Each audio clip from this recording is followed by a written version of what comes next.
sejam muito bem-vindos a mais um episódio do programa O Manifesto. Eu sou Larissa Morastoni Ron, este é Célio Ron e hoje o tema da semana escolhido, um tema que nós gostaríamos de abordar, né, trazer para o nosso público, que é quais são as diferenças do socialismo e do comunismo. Penso que é um tema que ainda gera muita dúvida entre algumas pessoas que ainda não compreendem muito bem a diferença dos dois, acreditam que os dois são sinônimos, mas hoje a gente vai explicar qual a diferença entre esses dois e também vamos pontuar um pouquinho a diferença da social-democracia para o socialismo também, não é certo?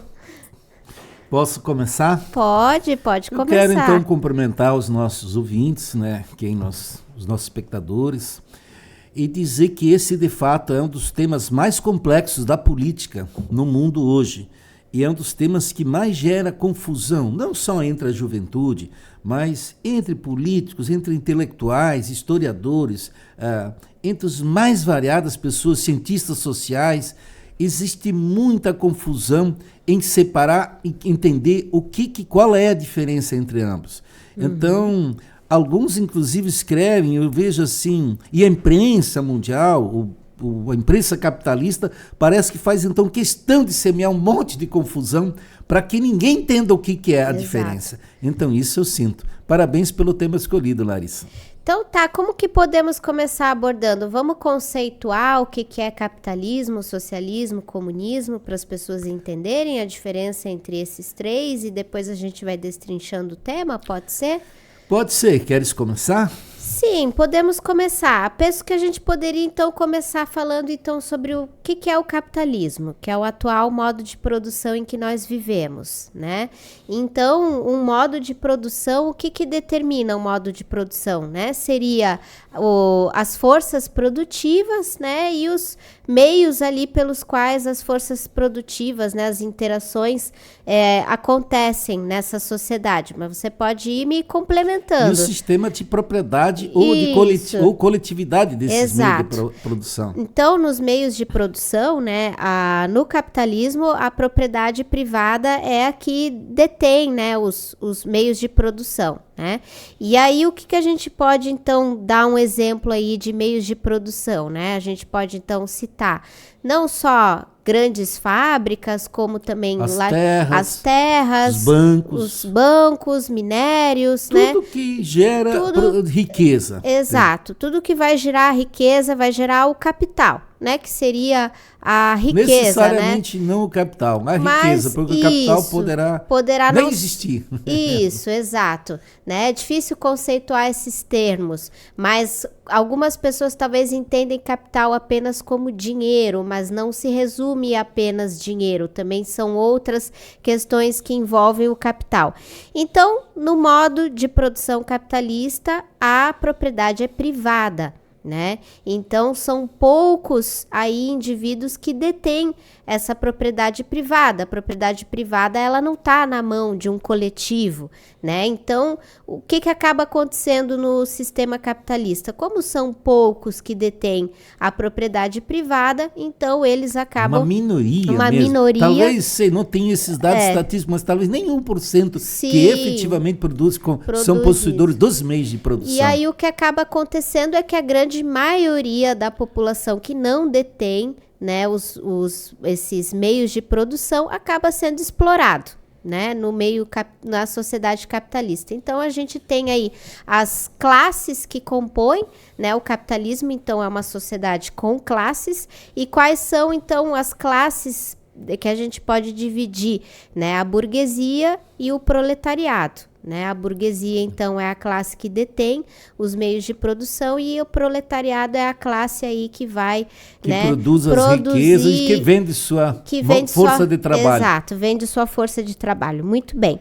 Então, basicamente, aí é mais ou menos como o capitalismo opera, né, na nossa sociedade. Nós já tivemos outros modos de produção, já tivemos o comunismo primitivo, já tivemos o escravismo, o feudalismo, e aí atualmente estamos no capitalismo. E então, o que seria o comunismo? Acho que então vamos falar primeiro do comunismo antes de citar o socialismo. Não é ao contrário, melhor? Eu acho melhor falar do comunismo, para a gente poder entender. Sim, importante, é aí que gera-se geralmente essa grande confusão. Porque, como você bem citou, a sociedade humana, ela vem num crescente, ela já passou por esses diversos sistemas econômicos e sociais que você citou aqui, comunismo primitivo, o escravismo, o feudalismo, o capitalismo. E agora, o que vem depois do capitalismo? Ali vem o socialismo. E depois vem o comunismo. Mas podemos falar primeiro do comunismo. Mas eu só quero entender, é que eu tenho uma lógica que talvez vai fazer sentido. Né? O comunismo, então, quem que teorizou, quem que foi o maior teórico aí do comunismo? Karl Marx, né? Talvez isso aí seja de conhecimento da maioria das pessoas. Ele foi o único que falou sobre o comunismo? Não, mas foi um dos que mais teorizou, né, sobre o comunismo. A gente pode dizer que comunismo e marxismo são a mesma coisa? Não, mas o marxismo, ele também, né, tem muito ali do comunismo que ele acaba citando e falando e discorrendo sobre. Mas o Marx, então, ele vai nos dizer que o nosso atual sistema, o capitalismo, ele está obsoleto, né? Nós vivemos um sistema em crise e que é natural que a nossa sociedade vá caminhar, marchar a uma sociedade diferente, assim como já aconteceu lá do comunismo primitivo transicionar para o escravismo transicionar para o feudalismo. O Marx acredita que a sociedade vai novamente transicionar. E nessa transição, então, aí que entra o socialismo, mas com o objetivo final de chegar ao comunismo. Por isso que eu citei o comunismo primeiro. Porque o que seria o comunismo? Então, vamos lá, para a gente entender. No comunismo, ao contrário do capitalismo, nós não teríamos classes. Seria uma sociedade sem classes. Seria uma sociedade, né, onde a propriedade não é privada. A propriedade passaria, então, a ser coletiva. Nós teríamos, então, não teríamos classes, logo não teríamos exploração, né? Não teria a questão da propriedade privada e também não teríamos Estado. Muitas pessoas confundem, acham que no comunismo talvez existiria um grande Estado forte, mas o comunismo não teria. Ou confundem com utopia, o socialismo utópico. Exato. Muitas confundem o comunismo com o socialismo utópico. Dizem, mas comunismo é uma utopia. Isso. É que eles não entendem ou não querem admitir que o socialismo, para tu chegar no comunismo, tu tem que passar pelas etapas do socialismo. Isso, muito a bem. Construção do socialismo, desde o seu estágio inicial até seu estágio superior, Exato. onde começa o comunismo. Então, o comunismo, ele é uma sociedade ainda, claro, ainda distante de nós. Mas não quer dizer que ele seja, que ele é utópico. Na Exato. forma como ele era concebido pelos socialistas utópicos. Então, nós temos os socialistas utópicos Exato. que descreveram um comunismo utópico, uma utopia, porque eles não seguiram o materialismo histórico dialético, eles não seguiram o marxismo-leninismo, eles não seguiram, eles não estudaram o socialismo científico, né? E por isso que eles tinham um sonho socialista e conceberam uma sociedade bonita, de igualdade, mas meramente na utopia. Então, não descrevem como é que se chega a essa sociedade, não descrevem quem vai administrar essa sociedade, efetivamente é a classe trabalhadora, ou já teve antes dela uma burguesia, o que tinha antes. Exato. Então, assim, essa, como Thomas More escreveu em 1516, uma das principais obras do socialismo utópico foi dele, Thomas More.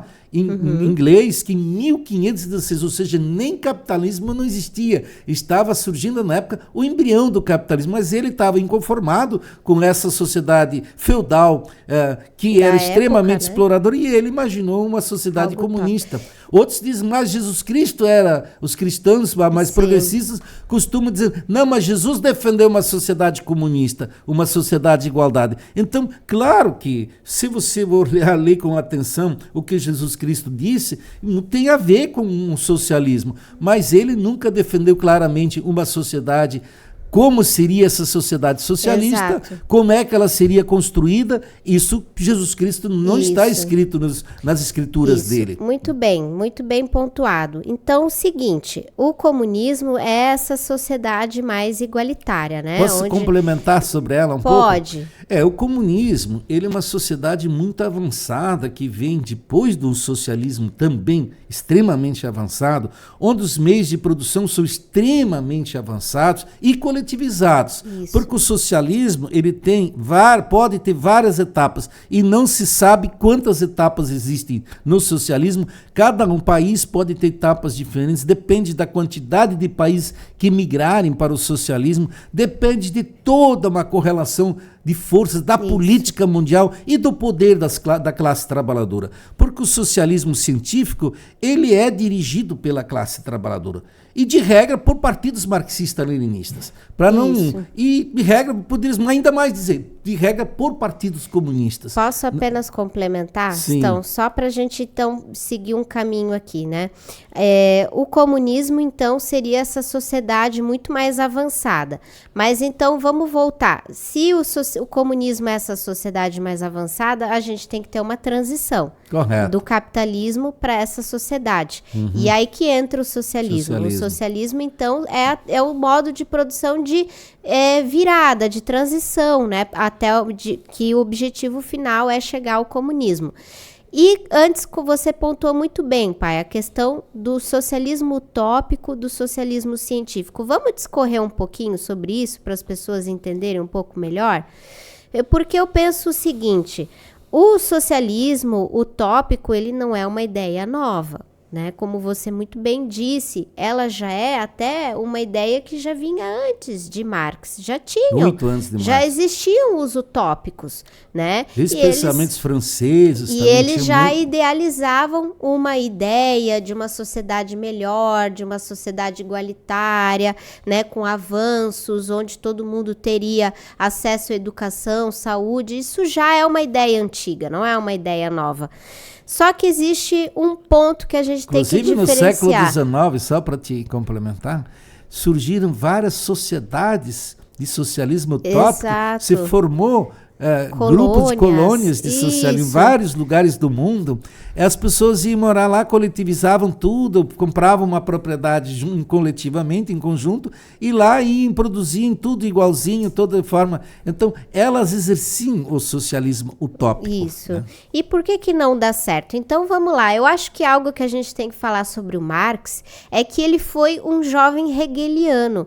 Né? Vamos relembrar então lá as raízes de Karl Marx. Ele estudava, na época que ele estudava em Berlim, ele foi um jovem, né, que estudava Direito e Filosofia, se eu não me engano, e ele foi um jovem hegeliano. Então Hegel foi um filósofo importante, né, para quem não conhece, um filósofo importante que desenvolveu especialmente a dialética, que aí eu acho que o Marx herdou bastante de Hegel, essa questão da dialética. Ele assume isso. Ele assume ele se diz herdeiro da até dialética. porque a dialética é uma maneira de ver a sociedade como dinâmica, né, como algo em constante mudança, movimento. Ao contrário da metafísica, que via a sociedade como algo estável, né, que não tinha, que o que é, né, não tem como ser ou não ser algo ao mesmo tempo, né? E uniu isso com o materialismo de Feuerbach, né? E aí cria o materialismo histórico e dialético. Ele justamente critica ambos. Isso, vamos lá então. Né? Então,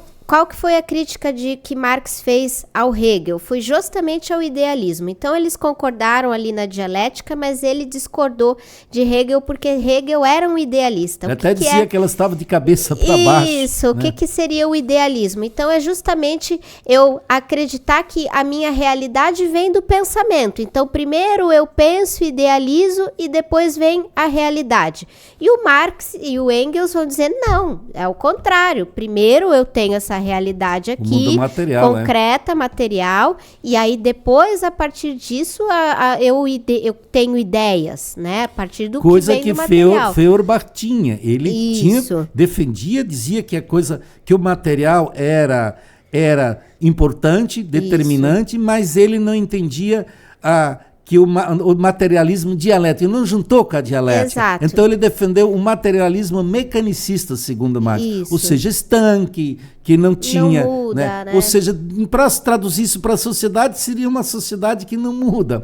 Então, Marx e Engels juntaram essas duas doutrinas, o materialismo histórico e o dialético, e com isso eles defender que a sociedade é passível de mudanças. Claro, isso. Então, ele colocou que a classe trabalhadora pode sim chegar no poder, se ela nunca esteve no poder até o período que eles viveram, mas que é possível a classe trabalhadora substituir o capitalismo. Porque eles acreditavam que eles conforme o estudo do materialismo histórico, eles perceberem que as mudanças, as revoluções sociais na humanidade, elas sempre aconteceram por quem produzia a riqueza. Exato. Então, veja só, isso não se deu a partir do comunismo primitivo para o escravismo. Ali não houve um processo revolucionário, porque o escravismo ele começou a crescer dentro do comunismo primitivo, até que ele superou o comunismo primitivo e tornou a sociedade humana toda uma sociedade escravocrata. Mas Marx e Engels perceberam que os próprios escravos é que tinham que pôr fim ao escravismo. Não eram os donos de escravos, os chamados escravocratas. A mesma questão na sociedade do feudalismo. Eles perceberam que foram os camponeses, os servos que trabalhavam para os nobres, puseram fim a esse regime feudal. E assim foi indo. Então, eles também perceberam que no capitalismo, quem iria pôr fim ao capitalismo seria a classe trabalhadora. Isso. Por que a classe trabalhadora? Porque ela que produz a riqueza no sistema capitalista. Isso. Ela que trabalha com os meios de produção que não são dela. Ela apenas vende a força de trabalho, produz a riqueza e deixa mais. E a burguesia se apropria dessa riqueza dela e fica com uma fatia dela, paga uma parte em salário e a outra parte fica com a mais-valia. Aí ela distribui, claro, com o Estado, paga impostos e aí a mais-valia vai se distribuindo pelo restante da sociedade, mas sua fonte é a classe trabalhadora. Isso, perfeito. E aí que o Marx vai falar a luta de classes, né? A luta de classes é o motor, né, que trouxe a humanidade aqui até onde chegou. Então, lá no escravismo tinha os escravos e os donos de escravos, lá no feudalismo tinha os servos, né, e os nobres, senhores feudais, e agora nós temos o proletariado e a burguesia. Então, a luta de classes, ela existe nessas sociedades e a tendência é que a gente vai superar essa sociedade através da classe que é a explorada, né? A gente sempre pode avaliar essa relação, né, de explorador com explorado. Então, o explorado é que vai fazer a revolução e marchar. E aí que ele descreve que a luta de classes, como tu diz, é o motor da história. Isso. Aí foi a grande invenção do marxismo, porque aí o marxismo ele coloca que a história não para, ela não parou e não para. Isso. Já teve gente historiador que diz que a história parou, né? Mas não, isso não existe. Enquanto tiver explorado na humanidade, enquanto estiver explorador e explorado, a humanidade, a sociedade não para. Vai haver conflito de classe, vai haver luta de classes, e quem está trabalhando com os meios de produção, mas não é dono, não se apropria, não é dono do que ele produz, esse acaba sempre tentando mudar o sistema. E aí, por isso que a classe trabalhadora vive em eterno conflito com o capital, e Marx e Engels colocaram isso, que a classe trabalhadora se unindo, formando seus partidos políticos, no caso, os partidos comunistas, se organizando, tem como superar a sociedade capitalista. E eu acho que aí a gente pode ir depois para falar do socialismo. E aí que a gente, então, pode diferenciar bem aí o socialismo utópico do científico, né? O utópico, então, ele vive naquela utopia de que nós vamos conseguir um mundo perfeito, mas ele não tem a dialética. Não coloca o processo revolucionário. Não existe método. Não coloca a classe dirigente, quem vai levar para esse socialismo utópico que eles imaginam? Quem vai construir, edificar essa sociedade? Porque alguém teria que levar para essa sociedade utópica. Isso os socialistas utópicos nunca nos esclareceram. Científico, através do materialismo histórico dialético, aí sim consegue-se construir, né, uma sociedade que vai partir do material, do que a gente vive, da nossa realidade, vai compreender o processo, né, dessa sociedade e vai, então, conseguir, né, superar o capitalismo. Mas, Larissa, vamos aproveitar o bonde e falar, então, onde entra a social-democracia nisso tudo? Vamos falar. Eu acho que já que estamos... Então, nós não temos só os socialistas utópicos. Nós temos também no mundo a social-democracia e ela já governou dezenas e dezenas de estados no mundo, de governos. Isso. E qual é o desejo da social-democracia? Queres falar sobre isso? Quer que eu comente um pouco? Eu vou falar um pouquinho e daí você pode destrinchar. Eu penso assim, vejo que a social-democracia eles não querem a superação do capitalismo em si. Eles querem uma reforma do capitalismo, melhorar e com essas melhorias eles acreditam que a gente pode chegar a uma sociedade mais igualitária, certo? Mas pode destrinchar, pai, melhor. Eu acho a social-democracia, historicamente, ela também surgiu, né, junto com as ideias do pensamento comunista, ou até antes. Então, a social-democracia, ela é uma teoria política e econômica que defende a conciliação de classes. Ela não defende a luta de classes ou a superação do sistema capitalista. Ela entende que você pode dar uma pintadinha no capitalismo, vamos usar uma expressão para todo mundo entender, você pode fazer umas reformas do capitalismo para ele sobreviver mais tempo. Eles então, levar alguns benefícios sociais, alguns marxistas da outra hora até usavam essa expressão, levar algumas esmolas para a classe trabalhadora. Eu não quero usar bem essa expressão, acho meio forte, porque a gente vive no mundo, os comunistas não andam aliados com a social-democracia pelo mundo afora, então vamos também dar essa chance, não usar essa expressão. Mas, na realidade, eles têm um sonho de sonhar que é possível pegar um sistema capitalista que tem sua exploração em fatores objetivos, não são fatores subjetivos somente, mas os fatores objetivos da forma como a estrutura, os meios de produção estão na mão dos capitalistas.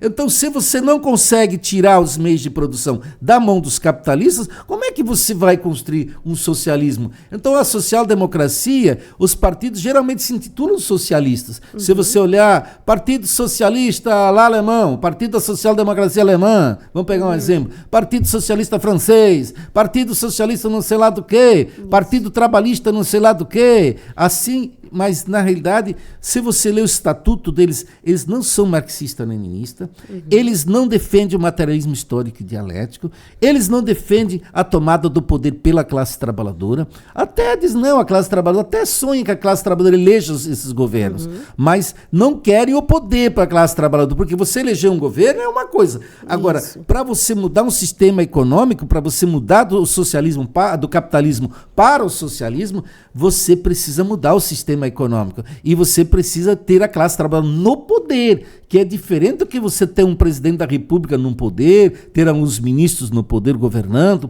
e manter o sistema capitalista intacto. Então, essa que é a grande diferença do movimento comunista, do movimento socialista científico em relação à social-democracia. No fundo, a social-democracia, ela pode governar 100 anos. Eu sempre digo, um partido social-democrata pode ficar 100 anos no poder, ele jamais vai chegar no socialismo. Por mais que eles batem no peito e possam dizer, não, nós estamos construindo o socialismo aqui em nosso país. Mas isso é mentirinha, não existe isso. Na realidade, porque o capitalismo, ele se reorganiza, ele pressiona até que ele consegue derrotar no voto, ou por golpes militares, ou por golpes fascistas de outros. Ele derruba a social-democracia do poder. Né? Então ele sempre dá um jeito. E daí você precisa lutar anos de novo para novamente, quem sabe, conseguir um governo social-democrata. E aí você vive eternamente com a escravidão do capitalismo. Então, por isso que a social-democracia ele é um movimento político, de certa forma, falso para os trabalhadores, de ilusão, de iludir os trabalhadores. Os trabalhadores, de repente, elegem esses partidos achando que agora sim nós vamos construir uma sociedade de igualdade, uma sociedade justa, mas quando isso nunca chega, na realidade só fica numa promessa vazia. Diferente que os socialistas de verdade, marxistas-leninistas, ou que dirigem um processo revolucionário, colocam a classe trabalhadora no poder, esses obrigatoriamente têm que construir um socialismo, e um socialismo inclusive avançado, para marchar rumo ao comunismo, para levar a sociedade humana para o comunismo. Isso, muito bem. É porque na social-democracia a gente tem que entender que a conciliação de classes não vai acontecer. Né? A gente, no capitalismo, não vamos conseguir a conciliação de classes. A gente tem que a gente tem que superar, né, essa questão das classes. Tem que acontecer um processo revolucionário para isso. Porque no capitalismo quem manda é o poder econômico. Exato. Você pode eleger um partido social-democrata, até pode eleger um partido comunista na presidência, se ele não tiver o poder na mão, se a classe trabalhadora não estiver no poder, como é que ele vai coletivizar os meios de produção? Como é que ele vai botar os trabalhadores no poder, efetivamente? Vai administrar um Estado burguês, vai fazer umas melhoriazinhas aqui, aplicar uma legislação trabalhista, e para isso, nós já tivemos isso no Brasil, tivemos momentos que os trabalhadores ganharam bastante direitos, e que não era nem, na época de Vargas não era nem um social-democrata, mas era um nacionalista, ele entendia na época a importância, ele achava importante, ele sentia a classe trabalhadora organizada, na época cobrando esses direitos, acabou fazendo as concessões para que os trabalhadores tivessem direitos trabalhistas no Brasil. Isso, na social-democracia também a gente vai continuar com o Estado burguês. A gente não vai ter a fim da propriedade privada, né, dos meios de produção que ficam na mão da burguesia. Então, como que a gente vai, né, superar e avançar socialmente se a gente não tem, né, o fim da propriedade privada e a tomada dos meios de produção? Mas então vamos falar do socialismo e do comunismo vamos propriamente dito? Isso. Queres comentar mais? Pode começar. Não, o socialismo, então, para vocês entenderem, o socialismo, ele é a tomada do poder pela classe trabalhadora. Os trabalhadores chegam no poder, não chegam só no governo. Eles vão chegar no Estado, eles tomarão o poder do Estado e vão construir um Estado novo. Um Estado com poder judiciário novo, um Estado com um processo legislativo novo, um governo que tem um comportamento diferente, constrói uma ampla democracia popular para o povo participar, um planejamento da economia para o povo participar do planejamento da economia. Ali se lembra dos planos quinquenais que vieram desde na época da União Soviética, nós já falamos isso em outro programa. É um planejamento econômico que várias etapas pode se dar inicialmente de uma forma mais radical ou menos radical, depende da correlação de forças daquela sociedade. Pode chegar e nacionalizar as terras ou poderá só fazer uma reforma agrária e distribuir, garantir que todo camponês tenha terra e poderá inicialmente não fazer toda a coletivização, mas seu projeto de socialismo avançado é a coletivização das terras. A administração das fábricas, no socialismo, a fase inicial, as grandes fábricas, as fábricas estratégicas já vão passar para a mão da classe trabalhadora. Os trabalhadores têm que administrar elas e administrar. Então existe um fato novo nesse regime, porque a classe trabalhadora passa a administrar os principais meios de produção. Olha que avanço isso significa. A classe trabalhadora de mera escravidão assalariada passa a dirigir as fábricas, ou seja, passa a ter um poder na mão, passa a precisar precisa planejar a economia, a partir dali precisa se criar um plano estratégico de desenvolvimento da economia e entender em que etapa como é que vamos criar as etapas do socialismo, qual é a primeira etapa que vamos fazer, depois como é que vamos avançar para uma segunda etapa, ou por uma terceira, uma quarta, sei lá. né? Por exemplo, a China, o Partido Comunista já está há 70 anos no poder, mas ele diz que ele está ainda no estágio bem inicial do socialismo, na primeira etapa do socialismo. Olha só. Então, porque o mundo é capitalista, ela está cercada pelo capitalismo, então, por isso que eu digo, é uma questão de correlação de forças a nível de mundo. A classe trabalhadora não pode ser ingênua e cega, querer chegar no poder e nos primeiros dias já desapropriar toda a burguesia num golpe só, porque daí ela corre o risco de perder tudo. Então, tem que ser muito estratégico, tem que ser um partido marxista-leninista que conhece bem, que não seja sectário, que sabe fazer alianças com os segmentos, talvez, da burguesia até, dentro desse sistema, manter segmentos, se mantenha o mercado. Inicialmente, se você está no meio do capitalismo, você precisa do mercado, você tem que exportar mercadoria, você tem que comprar mercadorias, você precisa usar dinheiro ainda, você usa o dinheiro, inclusive moedas internacionais. Você vê hoje, se você está no mundo socialista hoje, você ainda tem que muitas vezes usar dólar, por mais que você possa trabalhar para desdolarizar a economia. A China, por exemplo, faz isso hoje, mas você não tem como abolir o dinheiro, dizer, olha, nós vamos só fazer trocas meramente escambo, vamos fazer escambo, vamos trocar. Isso só existe para o comunismo, porque no comunismo não existe mais dinheiro, no comunismo não existe mais Estado, no comunismo não existe mais, não precisa mais, a democracia é plena, é ampla. Já no socialismo, a democracia é da maioria sobre a minoria. No socialismo, a classe trabalhadora é a maioria e ela exerce sua democracia para a maioria. Já no comunismo, não existe mais Estado, não existe mais dinheiro. É uma sociedade autogestionária, é uma sociedade onde todos trabalham por saber que tem que trabalhar, não é porque é obrigado. No capitalismo você é obrigado a trabalhar e no socialismo você trabalha e a riqueza é distribuída conforme o teu trabalho. E no comunismo já a riqueza, você tem a riqueza a dispor por necessidade, você consome conforme tuas necessidades. Então é um sistema muito superior. Mas para você chegar lá, precisa passar por esse purgatório, vamos usar essa expressão, que para você chegar no céu precisa passar pelo purgatório. Então isso é uma realidade do... E existe um nome muito importante para tudo isso, que é a ditadura do proletariado, né? Que muitos têm medo, horror, a ditadura do proletariado. Mas vamos explicar por que a ditadura do proletariado não é a mesma coisa que uma ditadura da burguesia? Não, é justamente, tanto que Marx não teve medo de usar esse nome na época dele.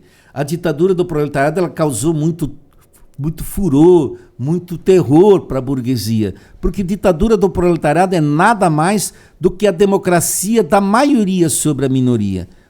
Mas o proletariado exerce uma repressão sobre os capitalistas que querem restabelecer o regime capitalista, aqueles que se opõem ao socialismo, aqueles que querem derrubar o socialismo, e vai ter. Por isso que o Marx chama ela de ditadura do proletariado, porque os trabalhadores criam um Estado socialista, criam um Estado com suas forças também. Ainda existe Estado no socialismo, coisa que no comunismo já não existe. Por isso que no comunismo não existe mais isso. Não existe ditadura de classe, porque nem tem mais classes sociais. Sim, exato. Agora, no socialismo, existe isso. A maioria governa sobre a minoria. E no capitalismo, a minoria governa sobre a maioria. Porque no capitalismo governa quem tem os meios de produção na mão. Ainda que tenha um prefeito, um governador, um presidente da república, que seja comunista ou socialista, o que ele for, mas na realidade ele não tem o poder. O poder no capitalismo é da burguesia dos capitalistas. Então, eles vão mandar, vão dizer a lei que pode ser aprovada no Congresso, eles financiam as campanhas, eles determinam tudo no capitalismo. Então, ali não existe democracia no capitalismo. Os pobres do capitalismo, nós já falamos isso uma vez num outro programa, os pobres do capitalismo não têm liberdade nenhuma e não têm participação nenhuma nos governos. Os pobres, os trabalhadores não planejam nada no socialismo. Eles têm que apenas cumprir a ordem das tarefas dentro das fábricas, fazer as tarefas que o patrão lhes dá, o empregador lhes dá. Agora, no socialismo, não. No socialismo, os trabalhadores estão na cúpula das fábricas, estão no poder e vão ajudar a planejar como é que vão... É uma ampla democracia para a maioria, né? Correto. A ditadura do proletariado. Amplas massas, é uma democracia de fato popular. É uma democracia onde as pessoas se sentem no poder, os trabalhadores se sentem no poder. Não tem só aquele votinho para dar de 4 em 4 anos, vão eleger um deputado de 4 em 4 anos, um presidente da República de 4 em 4 anos, ou um governador, mas que não lhes dá poder. Você delega um poder para alguém, diz, você vai me representar lá no Congresso, no Parlamento, no Senado, você vai me representar na Câmara de Vereadores ou na Prefeitura, o prefeito, você vai me representar, mas se é um trabalhador, ele não vai ser representado nesse poder. Exato. Né? E muito bem, então, antes você havia citado algo que me chamou a atenção, que foi a questão do sectarismo. Vamos dar uma pincelada aí, talvez, o que seria o sectarismo e, rapidamente, falar e depois podemos finalizar o assunto? Podemos. Sectarismo são práticas políticas, né? O que é um sectário? Sectário é aquela pessoa que é 880. Não existe mais nada entre o 8 e 80. Então são pessoas que elas são as melhores, elas sabem tudo e você não sabe nada. Exato. Então elas sempre querem impor a sua política, com elas não tem negociação, elas, diante de um conflito, elas não dão recuo.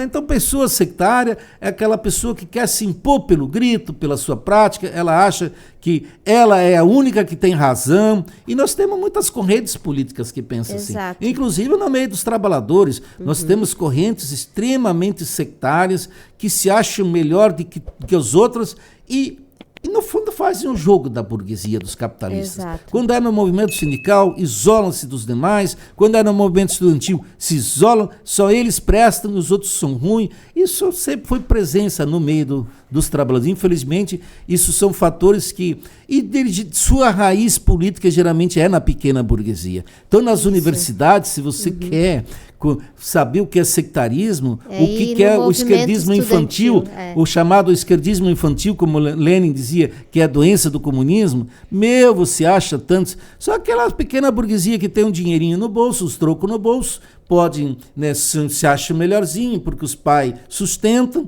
e a família tem um certo poder aquisitivo. Então você vira um radical, você vira um revolucionário radical e não olha para frente.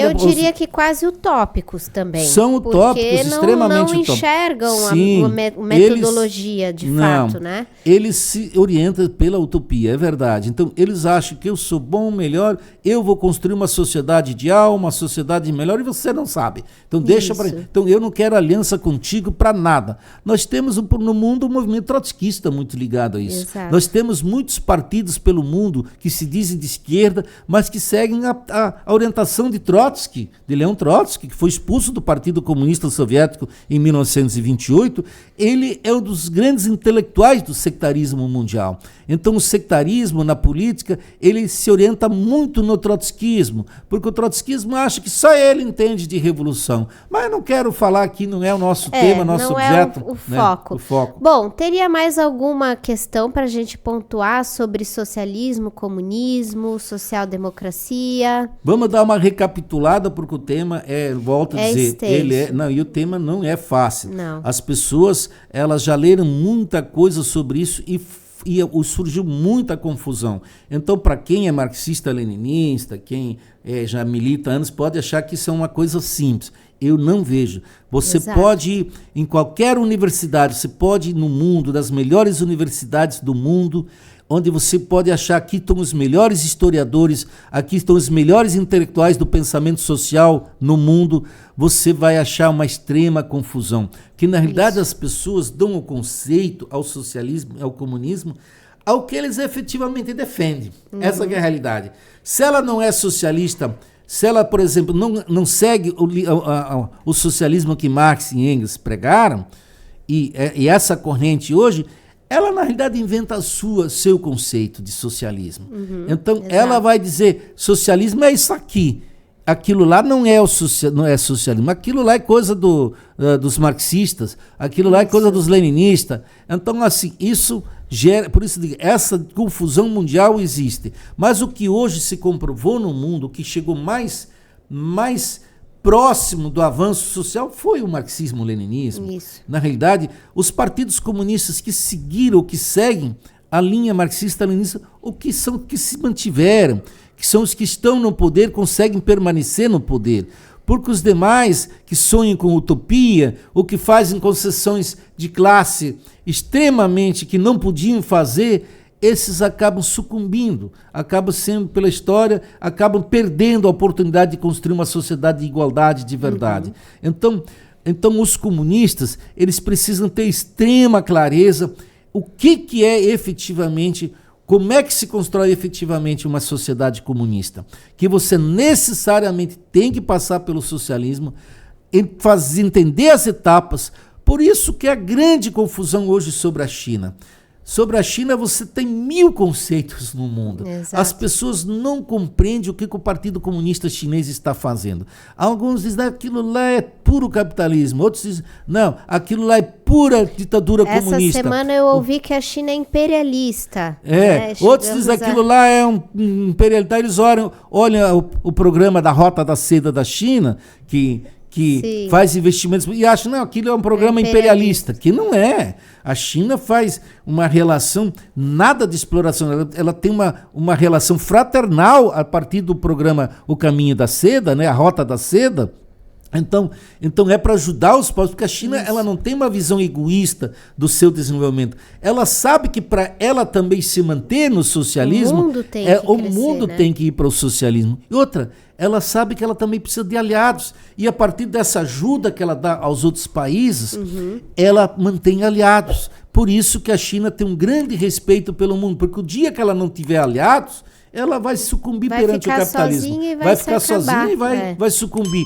Então, os partidos comunistas, eles sempre, quando estão no poder, eles têm que sempre trabalhar com os aliados, e com isso que eles poderão marchar e sonhar, continuar sonhando e construir, não só sonhar, mas construir efetivamente o caminho para um dia chegar no comunismo. E o comunismo é uma longa estrada. De fato, eu sou da ideia de que nós não vamos viver o comunismo. Ninguém de nós vai viver o comunismo. O comunismo é uma fase muito avançada de sociedade, não utópica, mas ele precisa que o socialismo passe por todas as etapas. Eu tenho entendimento que o comunismo só pode ser alcançado, atingido, quando a humanidade for vitoriosa sobre o capitalismo. Quando você não tem mais aquela oposição de guerra, de ameaças ideológicas, ameaças de todo tipo que o socialismo sofre hoje. É a classe trabalhadora atacada em todos os sentidos quando ela faz a luta pelo socialismo, porque o capitalismo, ele tem um medo do socialismo, porque ele acha que, hoje, tanto que nas eleições eles pregam,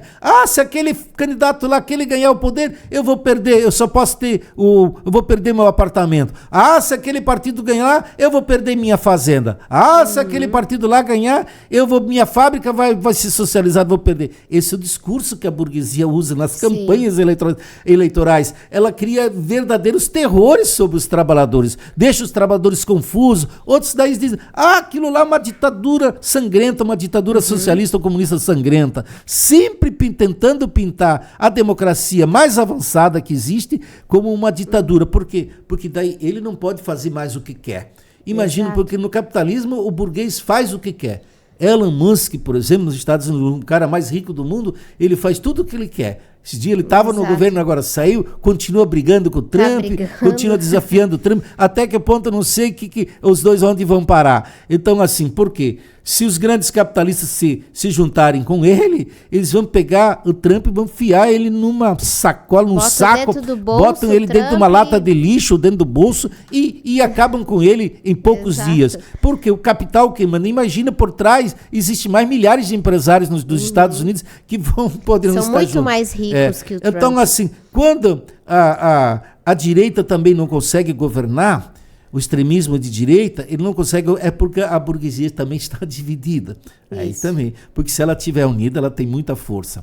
Essa que é a realidade. E por isso os partidos comunistas precisam marchar unidos também para construir o socialismo e o comunismo. Isso, muito bem pontuado. E sempre lembrando que o socialismo científico, ele é o contrário do utópico. Ele justamente critica essa utopia, né? Então, não é esse mundo ideal de contos de fadas, né? É uma sociedade que vai trabalhar com o que a gente tem, com o material, né? Muito concreto. Muito isso. concreto e possível. Possível. Tem muita gente que pergunta, mas é possível? O socialismo é possível. Porque né? se você constrói o socialismo, você, de verdade, você necessariamente chega no comunismo. Isso é importante que as pessoas entendam. O socialismo científico, real, ele obrigatoriamente leva para uma sociedade comunista.